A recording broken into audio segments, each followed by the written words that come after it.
Hi, everyone. Thank you so much for joining my session about GraalVM and MicroProfile. I know that we are at the end of the day after one very long day yesterday, plus one more day today, and all of you should be very tired, so I'm very grateful that you also joined. Also, I'm competing with prizes that they are giving away on stands, right? Anyway, I'm really grateful that all of you joined for this session. Anyway, my name is Roberto Cortez.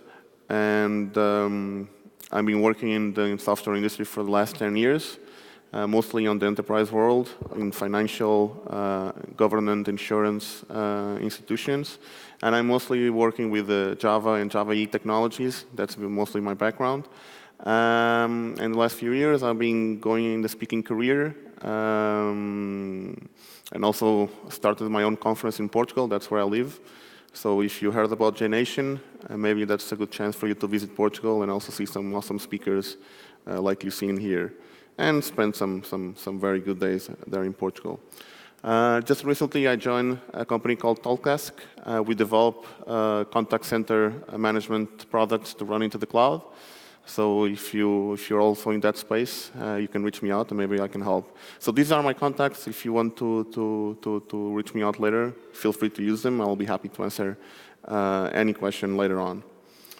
Also, I do like to have my sessions as most interactive as possible, and especially because we're not that many over here. So please feel free to interrupt me anytime you want to post a question. So don't leave the questions to the end. Of course, I'll take questions in the end as well.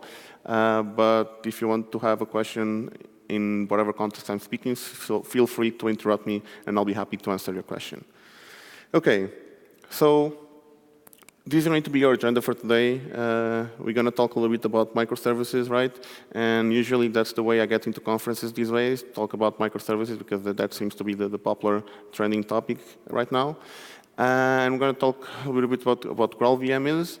So I'm not sure if you've been into Chris' session just before mine. He gave very good explanations about GraalVM and, or actually just the Graal, the JIT compiler, and about some performance optimizations and performance tuning on Graal. I'm going to look into a different angle on GraalVM, which is how to use it into a microprofile or a microservices world. And I'm going to talk a little bit about what microprofile is, and then I'll show some demos that I have prepared for you using all of this. OK, so who's doing microservices here? OK, 1, 2, 3, 4. OK, wonderful. So yeah. The things that annoy me with microservices is something like this, right? So it seems that there's only one way to develop applications, and that's be doing microservice. And the reason why so I'm going to skip that. But usually, when I want to learn about something, I usually go to Twitter and start asking people questions. And these are all the answers that I got. So that's like a big monolith over there, which is just a pile of something, and there are just smaller piles of something else over there. So I enjoyed this one. I have that one. If you cannot build a monolith correctly, why do you think putting network in the middle will help? Architect's dream, developer nightmare. And just to set things straight, I do hate microservices, but I have to deal with them. You're not GayFam. So you may not need that. And GayFam stands for Google, Amazon, Facebook, Apple, and Microsoft. So usually, if you're not one of those organizations, maybe you don't need them. I'm not sure if you actually see some of the graphs of these microservices that these organizations have developed, but those are really massive. So it's quite hard to maintain, right? And one day, microservices will share some links when we call servlets. I also enjoy that one. OK, so but why are we dealing with all these microservices? So the idea, and if you don't know, I'm just going to be going over this really quick. This was popularized by Netflix, and the idea is that they wanted to deliver new features quicker. They want to have more smaller teams to deliver those features, and especially it's easier to scale those services independently, right? Instead of when you have a monolith, and if you want to scale just a particular piece of your application, I mean, you may not need to scale the entire app, or I mean, if you have a monolith, you have to scale everything. But The idea there is you're going to just waste resources to scale something that you actually don't need. So when you're in the microservices world, then you can scale your services depending on your needs. And of course, it's mostly for cloud deployments. Now, for me, this is what I like to call microservices hell, right?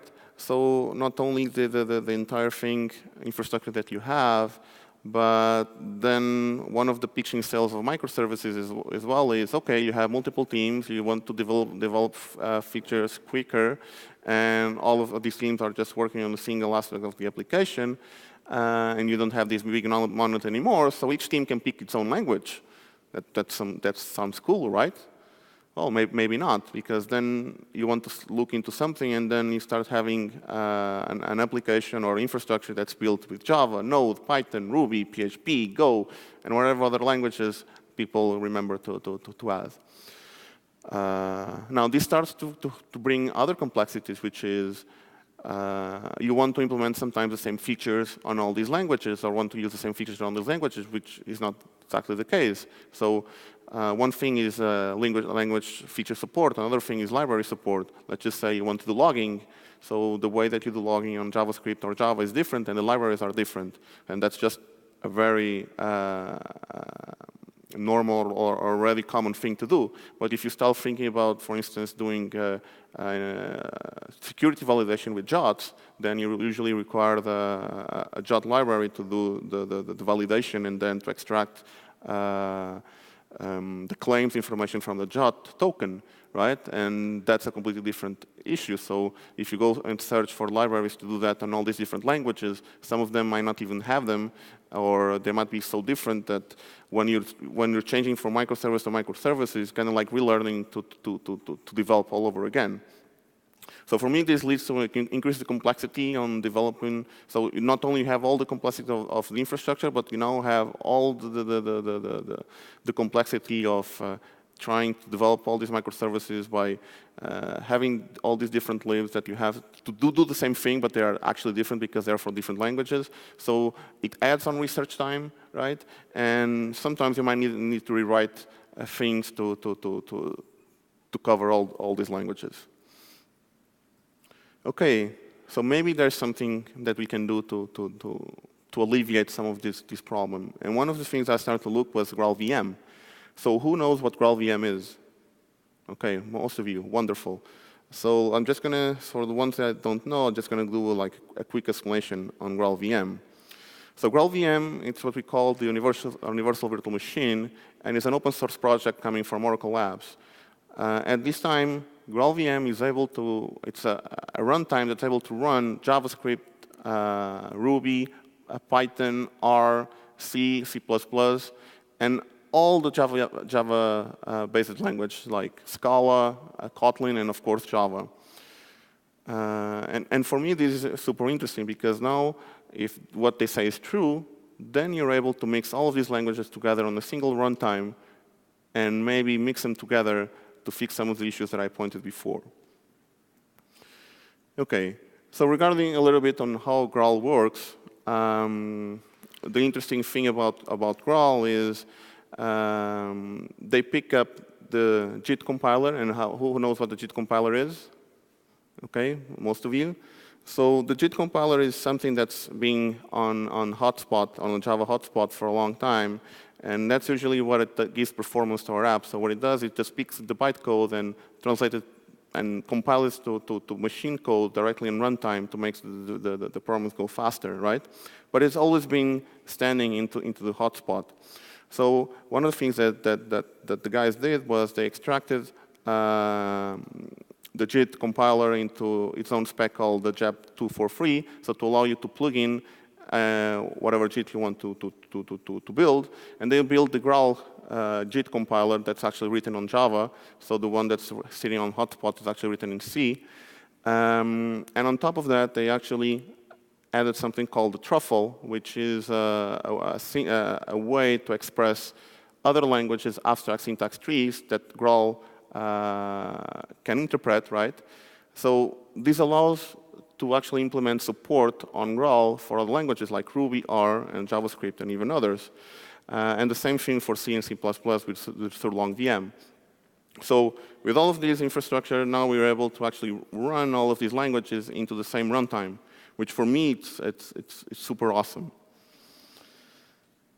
Okay, so let's try to, let's give a really quick demo and see how we can run a simple app on GraalVM.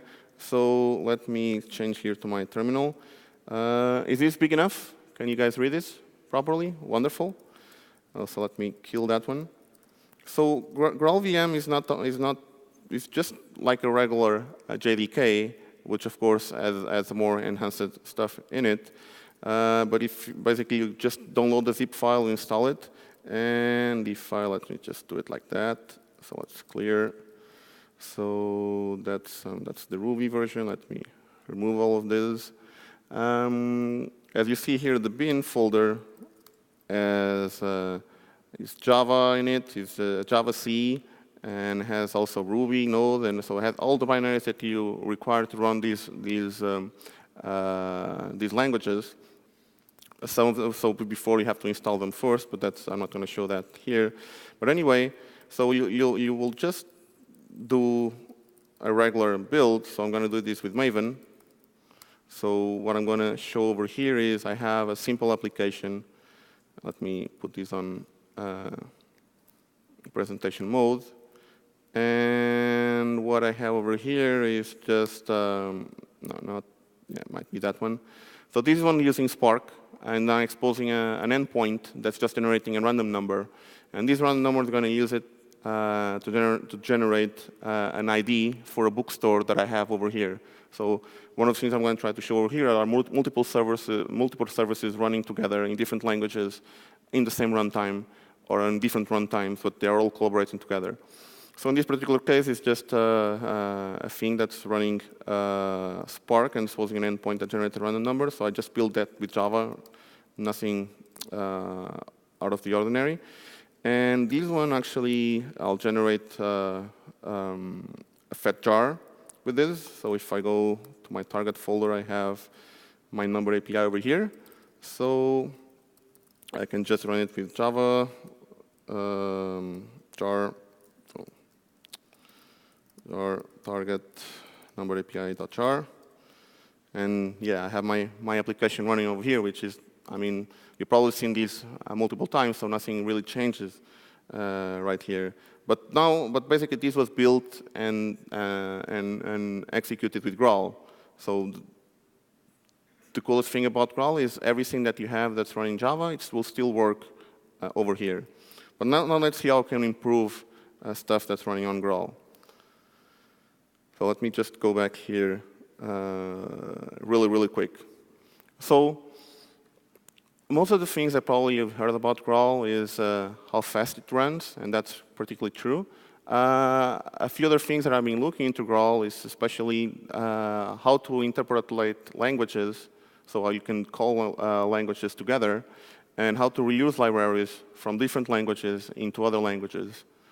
I think that's useful because now you can just, if you're very interested in a library that's existing in one language and you want to reuse it in another one, and if you're happy with that and if you like to work with that, you can just pick that up and run it on every language, and that will be cool. So a few things that I've been looking is interoperability and reuse libraries. A couple of other things is, since you're running on GraalVM, which is the same runtime, you can debug JavaScript code, Python code, Java code with the same tools. Of course, you'll run Java faster. That's one of the things that people are most excited about. And again, native images, which is a way to do ahead of time compile and generate a binary that you can execute without a Java runtime or any runtime at all. So it will run super fast. Okay, so for interoperability, this might look a little bit weird, but the idea over here is I'm just picking up a popular API from Java, which is java.io.file, and I'm instantiating that on a JavaScript code. So I do something like java.type. I have to pass in the full qualified name of the Java class, and I extract that into a file class variable. So, JavaScript doesn't have types, right? but still I have to create the class file, kind of like when you have a class in the Java code. And when now that you have a class, then you can do file equals new file class and pass in the file. So basically, if you remember the constructor of the file, it takes a string that references a file. And now you can start calling methods on that. The same methods you find in the java.io file, those are the ones that you'll call over here. And this is all JavaScript code. So that's calling file.exist, calling a regular method. So if you have java.type, Java in the third line, that's if you want to call a new constructor, right? Yes? Oh yeah, that should be like sorry. The second one should be a smaller f, yes. Or you can just do like the shorthand version like that. Or if you want to just call static methods, you can just do it by doing java.type, passing the full class file name again, and do a path separator. So there are like multiple options you can use over here. That's one of them. Use libraries. So Node, for instance, Node, Ruby, and Python, they have what they call a JVM version. So when you're running Node or Ruby or Python, you can pass in a JVM argument, and you can pass in a class path for that JVM argument. What this means is Node will start, for instance, when you do Node JVM and JVM class path, Node will start with a JVM runtime, and it will load whatever you pass in into the class path. So this will allow you to reuse libraries from Java that you pass on the class path directly on the Node code. The same thing for Ruby and Python. So notice that the binary for Python is still called GraalPython. That's because the Python support is still not complete yet, so they're still on the early stage. So for now, they call it GraalPython. But other than this, the Node and Ruby binaries are the exact same things. If you're familiar with those, you will find the exact same things you will find on the native or the original Node and Ruby binaries. Okay, so other thing that might be interesting is how compatible is GraalVM with all of these languages. So I believe that, for my experience, of course, JVM languages are super well supported. I mean, 100% compatibility. And JavaScript, I think it's almost 100%. I mean, or even 100% is very, very, very good. Now, regarding NPM, Ruby, and R, if you're interested to know if something is supported, there is this web page. You can go on GraalVM, and you can find a particular package to see what's their support. Most of the stuff is already supported, so NPM and Ruby and R are very well supported. I would say probably 99%. But if you go over here and if you have some trouble, you can just find what's the current state of that. Another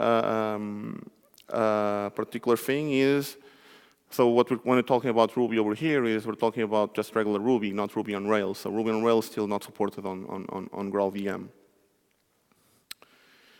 Okay, so native images. So if I want to generate a native images, and a native image is something you can run as a binary file, you can just call this binary called native image, pass in the class path and the jar that you want to turn into a native, and of course the main class.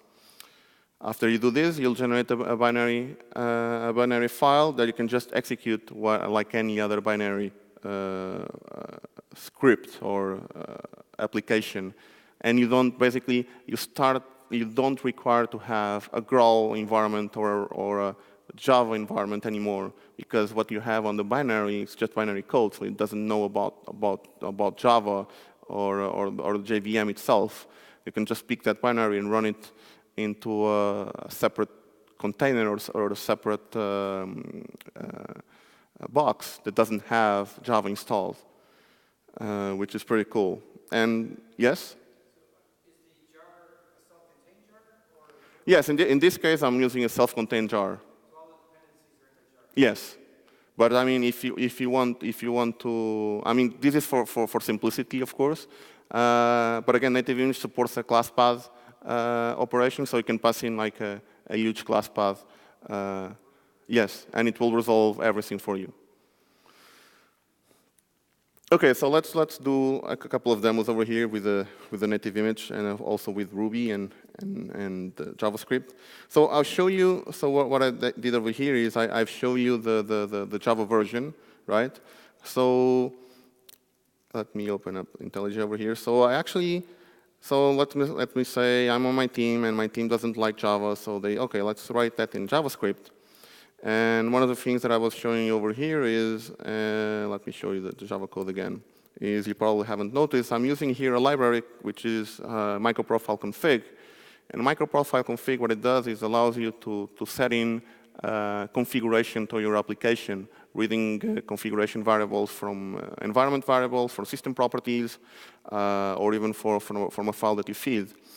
And what I'm doing over here is just passing in a configuration to set what the port I want to run this endpoint. So for JavaScript, what I'm going to do over here is something very similar. So I'm using Node, and of course there is no way to do a left path on JavaScript, so I have to import that library, right? And Express to expose an endpoint using this Express library from Node. And now I'm doing Java type by passing the class that I want to load, which is the config provider. Then I can call getConfig. Then I return the config object. Now I can start calling methods on this. So notice that I also have an optional value, which is from Java 8. So optionals everything is supported over here. Just have to call the methods, right? And if you look into get optional value, you'll see that you have to pass a class type. So if you want to set up a class type, again, you pass in the Java type, which is an integer, Oracle or else, and pass in whatever a default number. And now I can just run my application. Now I can pass in whatever port I want, and now I'm just doing the same thing, generating the random number for that endpoint. So if I want to run this on Node, what I'll do is, so I have this over here. That's the Ruby version. So I'm running now I'm running like the full path because I also have the native node. So I'm just running the node from GraalVM. I'm passing in the Java, the JVM option plus the class path. And on class path, I'm passing in the jar that has the MicroProfile configuration libraries. And I'm even passing a system property that's going to configure the port that I want, so in this case 5001, and then the JavaScript file that I want to run. So if I execute that, so it does take a little longer because it does have to start a VM or a JVM. But now my server is running on 5001. And if I do a curl on that, well, of course, I get, so let's take the -v. So let's clear that one. So now I'm getting all these random numbers or identifiers from that one. And the same thing for Ruby, really. So I was showing you the Node version. So I'm going to run here some Ruby code now. If I show you the Ruby code, it's very similar to what you were looking at. Now, of course, using Ruby syntax, I'm using Sinatra, which is a way to also create endpoints. And again, I'm just getting the config provider to retrieve the port that I want to run. Then I set the port, and now I just do a get to retrieve whatever random number I want. So now the Ruby code is running over here. It's running on 5002. And if I curl that one, so again, I'm getting everything all the time. So are you able to see? I mean, for me, this is super cool because are you able to see the power? So I'm using a single library, which is MicroProfile config, to config all the free apps that are running on JavaScript, Java, and Ruby. So now you're able to pick up a library and can share it between all these languages, right? It is awesome. Can you please show again Ruby source? The Ruby source? Yes, sure. There you go.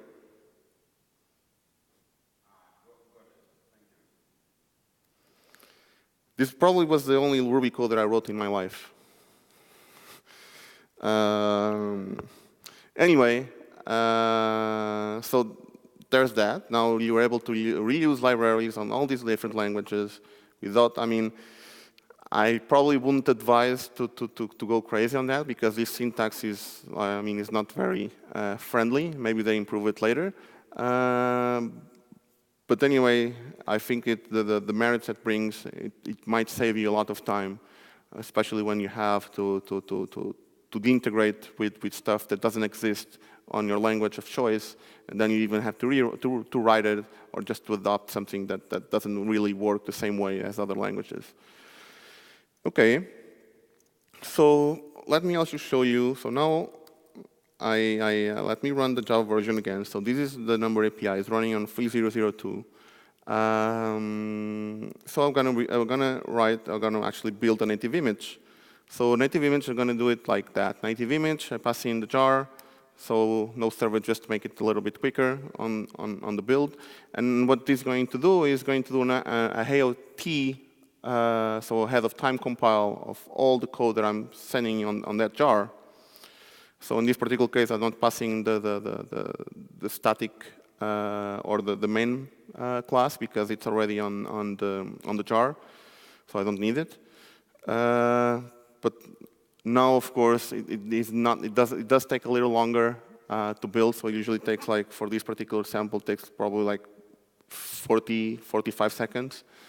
So maybe if there are, I'm not sure if there are like C or C developers over here. No, so or maybe if you try C, remember like when we were like 10 years ago, we were doing C and we were building and taking so much time to build stuff. So apparently, we on our industry we like to do all these cycles, right? So we think the C is slow, so we start doing bytecode compile. So the compile is done on runtime. Now we go back again, and so it's just like a little joke while I wait for the compilation. Okay, but now, if you see now, I have something over here which is a number API, it's like 15 meg. And I'm going to do something that you should never do, which is I'm going to cat this binary, right? And you have a lot of garbage. So clearly there is no Java in there, right? So how you run a binary? Like any other binary, and there you go. So now it's running as a native image. There is no JVM involved, and now. This is a small program, so we probably you not notice. I'm going to show you something later to be able to notice a little bit better. But see, there is like a slight delay when you start this because it's JVM starting up. Even if it's a small program, there's still a delay. Now notice the native image. It's instant, and I'm still able to pass in properties because of the library that was set over there with MicroProfile config. So actually, let me do, so this running on port 3002, let me do an export and do it like 3003. And now it's running on 3003. Okay.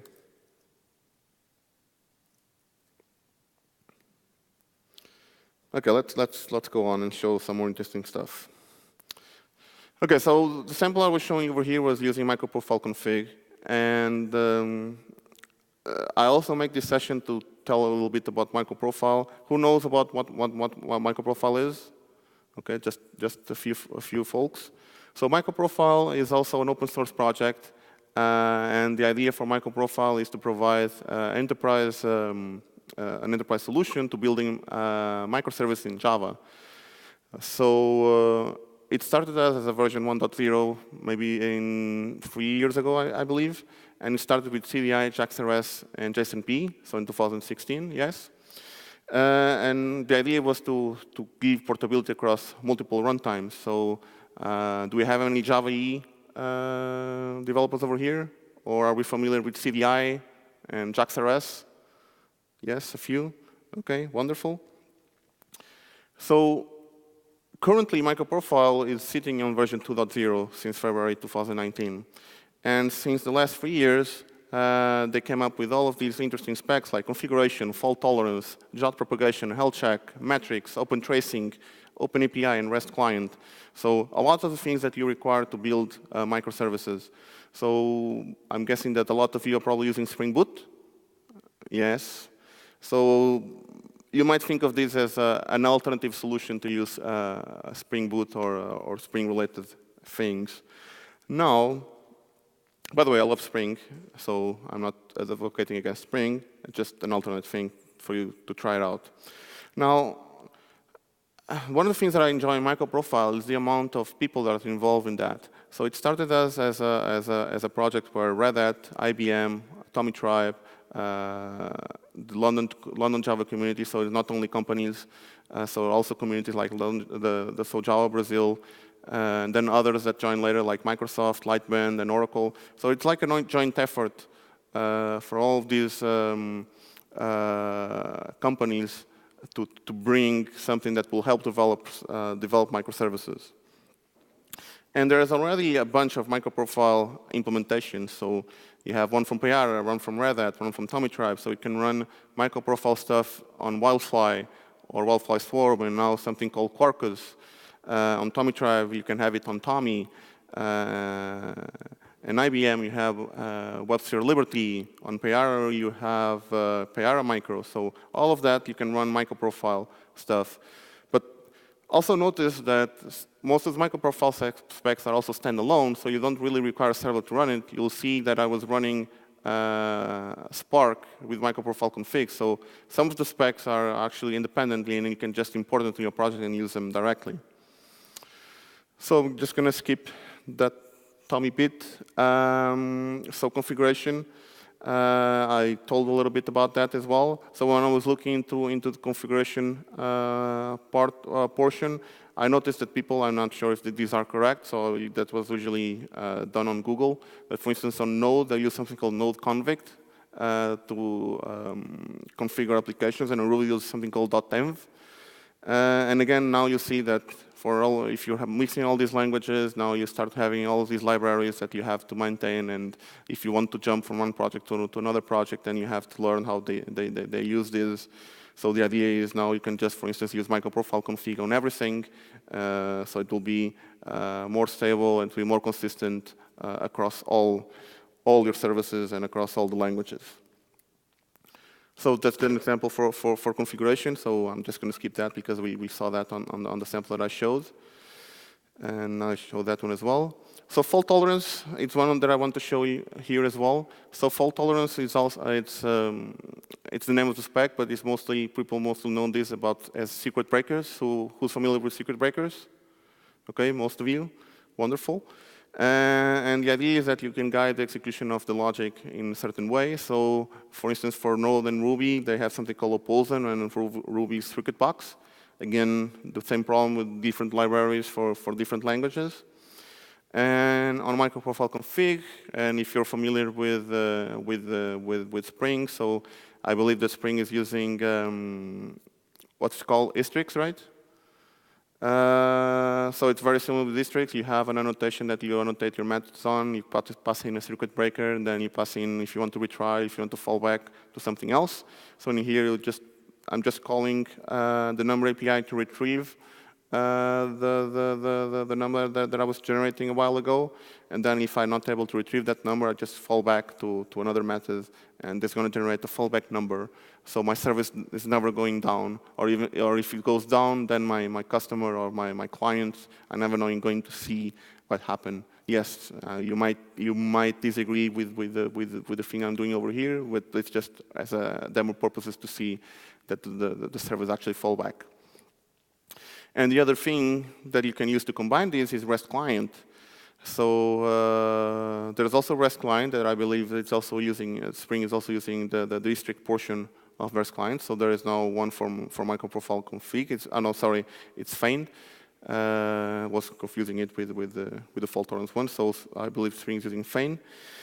And yes, the MicroProfile Rest Client is very heavily inspired in Feign. So for Node, there is also a few others. Node Rest Client and Ruby Rest Client. Those are the names of their libs. And now this usually works like that. So you have an interface. You annotate it with the path that you want to call and whatever methods you want to call. So you don't really require to have an implementation of this. You just have an annotation called register rest client, and then you can just inject it on your beans, or you can just do a programmatic lookup on this interface, and then you can call the methods directly, which will, under the covers, call your REST endpoint or whatever REST endpoint you want, and retrieve you the result. So I tried to make this work on GraalVM, and I think I got a pretty cool thing over here to show you. So what I did over here was, so now I have, I have my number generate service, and I want to call it, right? So I created here a client so let me show. So here's the client. So it does the register rest client annotation to register that. It has a method which is called generate and the path number, so it calls the right path and returns the string, right? And you may notice that I also have an API that calls that client, which then applies a circuit breaker and a fallback. So now I have a library that calls my service, which also has fallback or circuit breaker built into it. So I generate just a jar with this, which is sitting right here. It doesn't really matter. I call it number API client. And now what I'm going to do is I'm going to invoke it with Ruby. So I have my client, right? And sometimes this happens, right? The clients give you like a library that they already built to call something. And in this particular case, right, since fault tolerance requires a CDI container, what I'm doing over here, I'm starting a CDI container, right? So usually, if you're aware with CDI, and that's similar on what you use with Spring Beans, when you're starting your application context, I'm doing this programmatically here on my Ruby code, and then I call start application, and then I can just do a programmatic call to retrieve my bean. And so you'll see I call the CDI class, call current to retrieve this to current CDI context, and then I call select to retrieve this bean from the CDI context, and now I can start call methods on that. So let's see if that works. Let me put that on that port. Let me run the number API over there as a native image. And now you'll see over here, so that's probably require port 5001. So let me change that one. There you go. And now you'll see here that the command line is a little bit trickier. I'm running Ruby code again. I'm passing the JVM in the class path. I'm passing in now more libraries because I'm passing the MicroProfile jar that I require, plus the client that I just generated. And then I'm passing in configuration, basically to say where my endpoint is running. And of course, the Ruby file to run the Ruby code. So if I run that one, now you'll see that I'm starting up a CDI container. You see all this Java logging, but in the end, you got the generated random code. Now, what happens if I kill this server and if I run that again? What do you guys think that's going to happen? I get a fallback, right? So now I have circuit breakers directly built into my Ruby application using a Java library. How cool is that?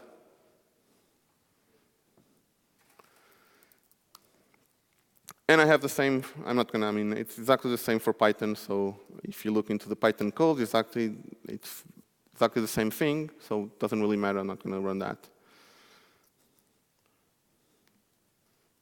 OK. So other things that you can use, for instance, is for JWT. So if you want to do JWT validation, you can use it for MicroProfile JWT propagation. There is equivalents for Node and Ruby. It's called Express JWT and Ruby JWT. For health checks, the same thing. So I'm going to show, I don't have much time left, so I'm going to show the demos directly. The same for metrics. So let me show you here now a proper application demo. So I'm going to run that one again. And what I have over here is now I'm running a web application sitting over here. So now I'm going to, let me maximize that one. So this is just a movie client or a movie store client, right? And I'm going to authenticate here with the super safe password that you never guess. And probably me neither, because I failed. Okay, here we go. And let me delete that one. So I'm going to just create a movie over here. So it doesn't really matter something. And now, maybe you're not able to see this properly, but here, now you'll see that was my generated number from my number API endpoint, right? And when I'm authenticating here, I'm also authenticating this against an API gateway that's validating a JWT. So if I'll show, if I go here to my developer tools, you should, well, let me do a refresh. So let's see over here.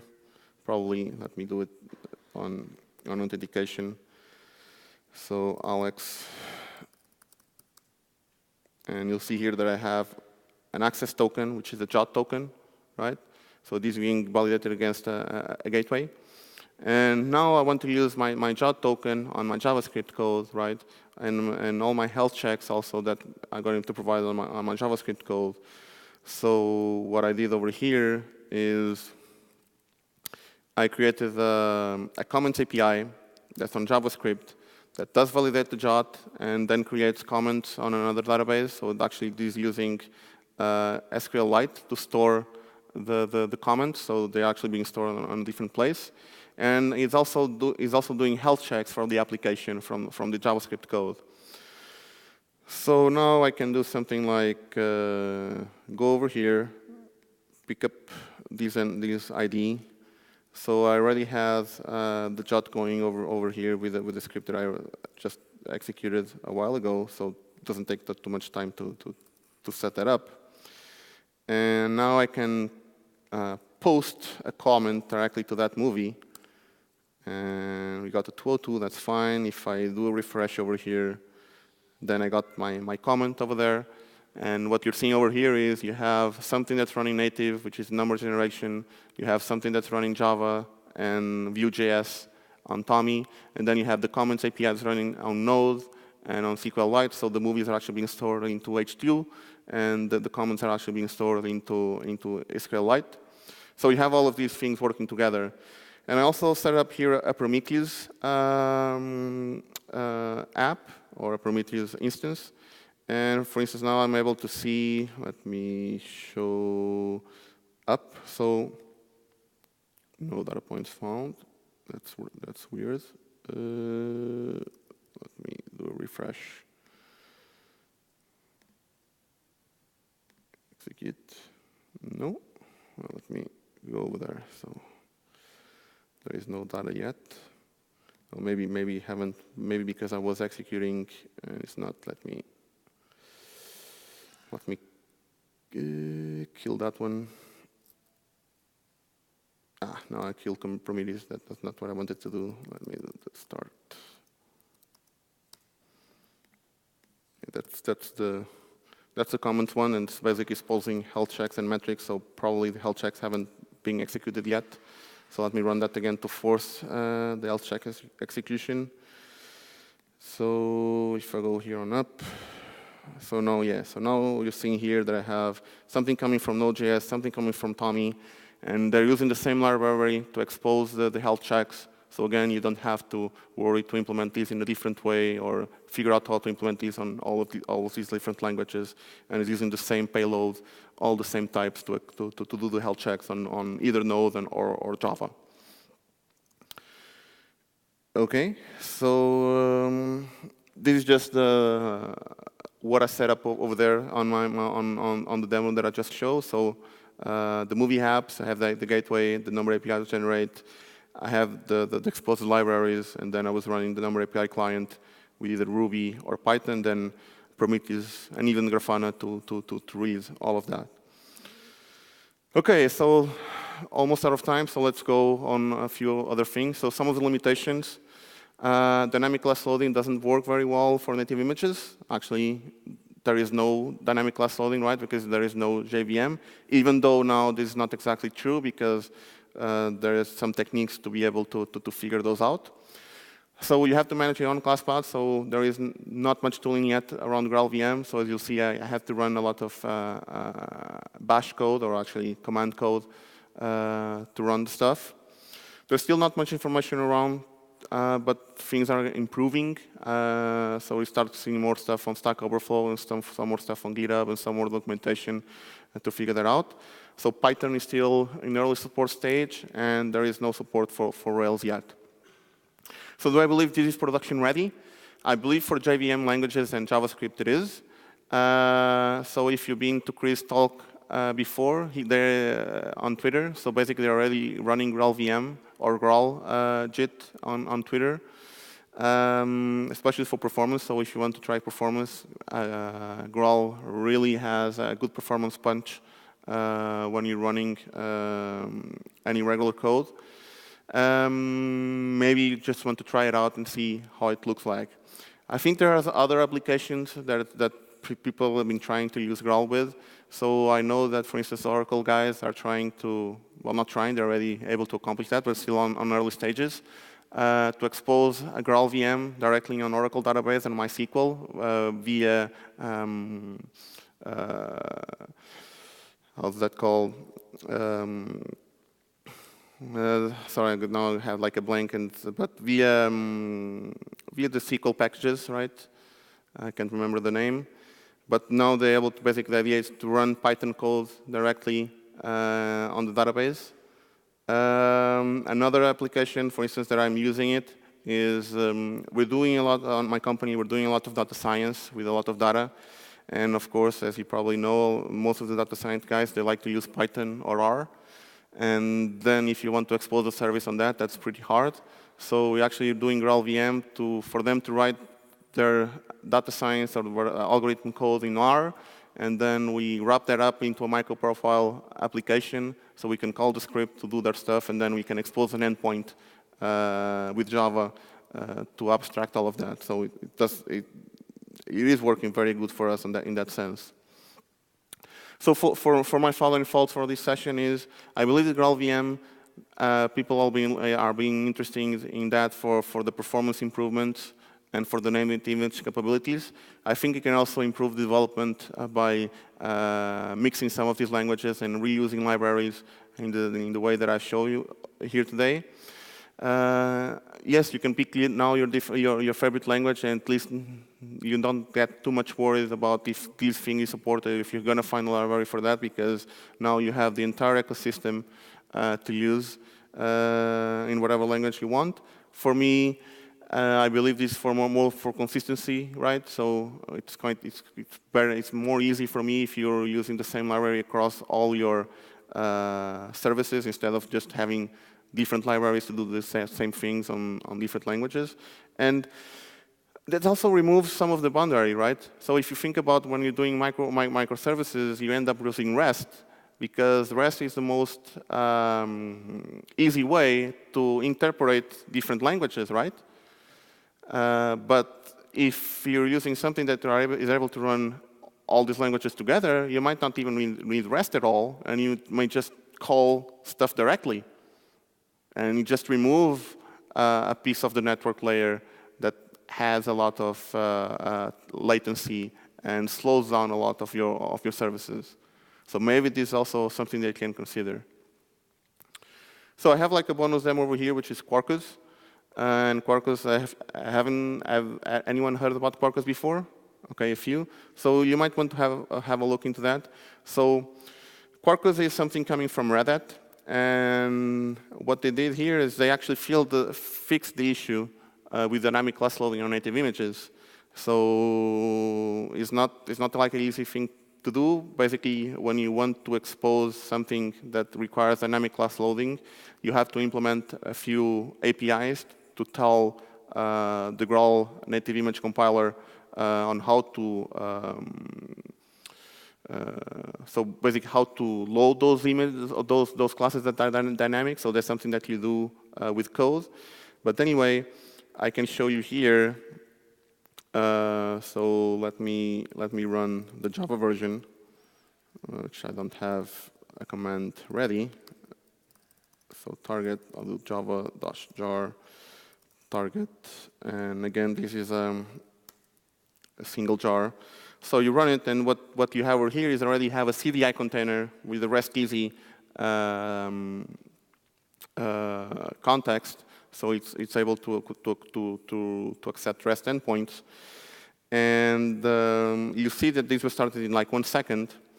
And I have an image for this as well, which, if I run it, you'll see it started in 7 milliseconds, which is crazy, right?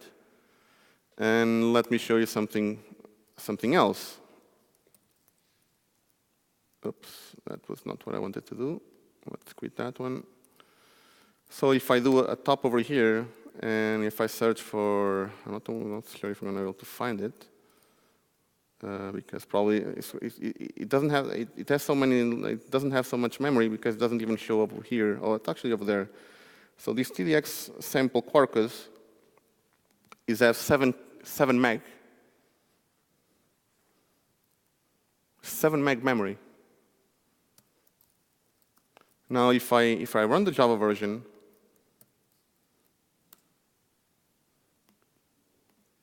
and I do a top, 125 meg, right?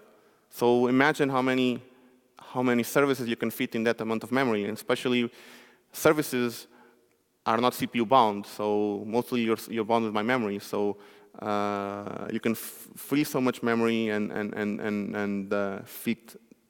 If you do the math, you can feed more than 10 instances over there. And especially when you're talking in projects with lambdas, right, or functions or serverless, where your core code is dormant and you have to do like a super quick startup.